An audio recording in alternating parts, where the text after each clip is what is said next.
Fala galera, aqui é o professor Thaleson Reis e essa é a nossa segunda aula sobre relevo terrestre, falando especificamente sobre a transformação do relevo. Então, para entender melhor sobre a transformação do relevo, primeiro nós precisamos entender sobre o ciclo da rocha. O ciclo da rocha é um fenômeno que acontece naturalmente na Terra e ele dura milhões de anos.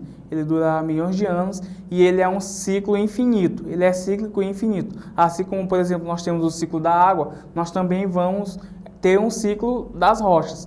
E esse ciclo, nós vamos entender um pouco ele a partir de agora, dessa aula. E para entender melhor sobre o ciclo das rochas, primeiro nós vamos entender melhor a classificação das rochas. E as rochas, elas podem ser classificadas em três tipos, são elas: as rochas magmáticas ou ígneas, as rochas sedimentares ou estratificadas e, por fim, as rochas metamórficas. As rochas magmáticas, elas são conhecidas também como rochas primárias. Isso porque, como você estudou a formação da Terra, que primeiro era algo muito quente, através disso ela foi se esfriando, era somente magma, ela foi se esfriando.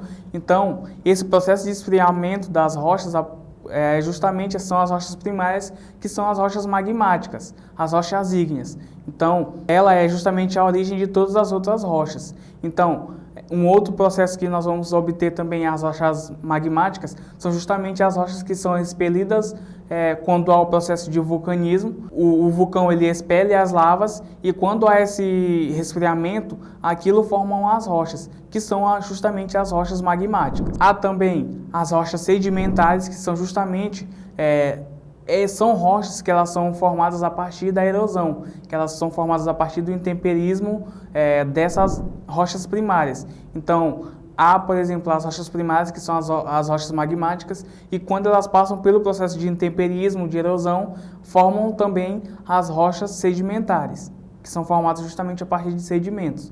E, por fim, nós temos as rochas metamórficas, que são obtidas a partir da fusão de rochas, que são justamente pelas altas temperaturas internas da Terra, vão formar esse tipo de rocha, as rochas metamórficas. Então, agora, já que entendemos os tipos de rocha, nós vamos agora entender como se dá o ciclo das rochas.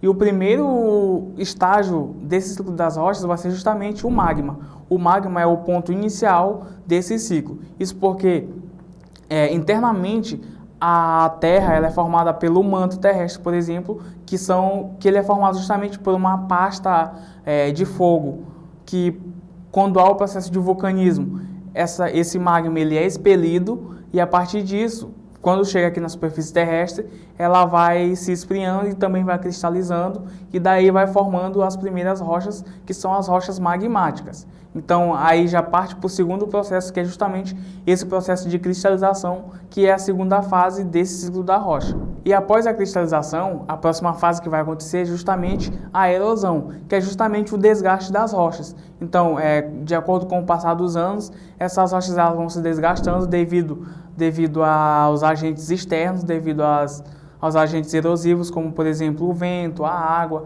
e determinados outros fatores que vão justamente vão destruindo essa rocha, pouco a pouco. E após a erosão, vai acontecer a sedimentação, ou seja, aqueles fragmentos das rochas que foram destruídos, que foram se desagregando da rocha principal, ela vai sendo carregada ou pelo vento, ou pela água da chuva, por exemplo. Então, ela vai carregando esses sedimentos e vai depositar em algum lugar. Então, a partir disso, vai acontecer a sedimentação, que é justamente a agregação desses sedimentos que foram erodidos anteriormente, e daí vai formando justamente, vai se juntando esses sedimentos, que vão justamente formar a próxima etapa, que a partir desse momento que elas são juntadas, as pressões internas da Terra, os movimentos da Terra e também a pressão interna da Terra, como mencionei, elas vão justamente juntando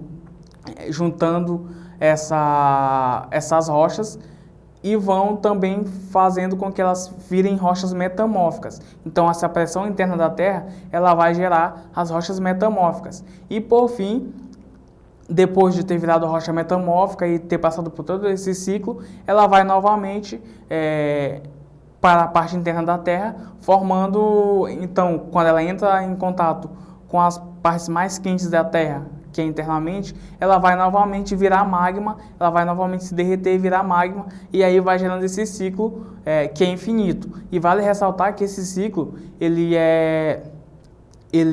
acontece em milhões de anos. Então a gente está falando em período de escala geológica. E aqui tem uma representação melhor, uma imagem para você entender melhor como se dá esse processo de ciclo das rochas.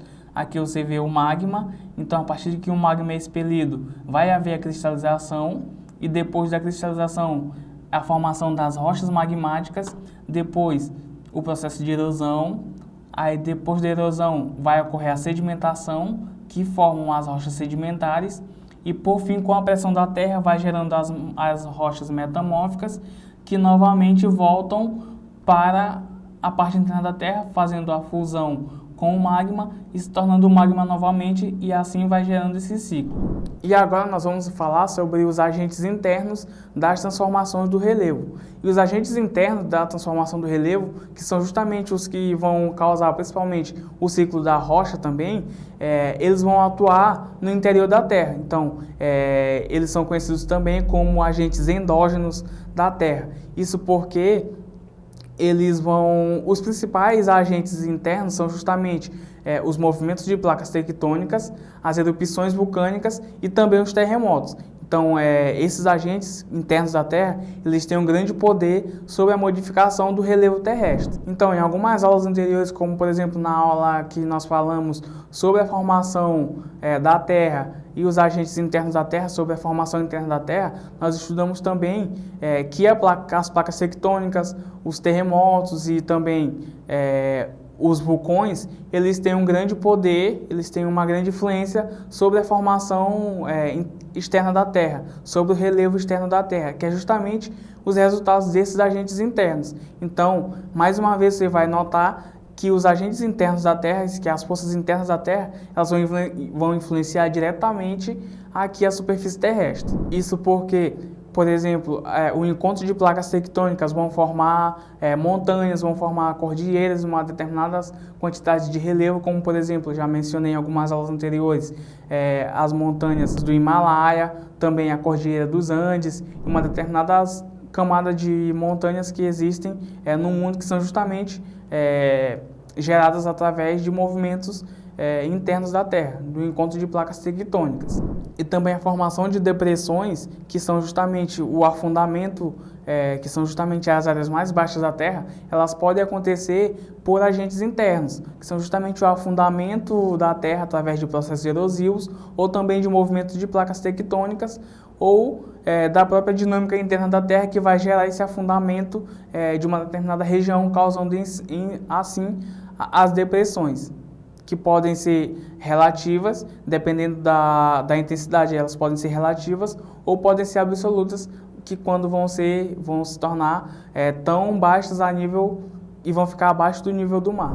E as erupções vulcânicas, elas também vão ter bastante influência sobre a formação de relevo. Isso porque, a partir do momento que ela vai expelindo lavas e essas lavas, ao chegar na superfície, vão se esfriando, então automaticamente ela vai acumulando e ela pode formar tanto montanhas quanto planaltos. E assim também como os terremotos eles podem também influenciar o relevo. Isso porque, dependendo da sua intensidade, ele pode ou soerguer alguma área, algum terreno, ou também ele pode causar afundamento parcial desse mesmo terreno, dependendo da sua intensidade e dependendo de como aconteceu, do motivo desse terremoto. Então, galera, essa foi a nossa segunda aula sobre o relevo terrestre, e eu espero que vocês tenham gostado, que tenham aprendido bastante. E antes de sair, peço aí que você deixe o seu like, que você se inscreva no canal e também que ative o sininho das notificações. Até a próxima!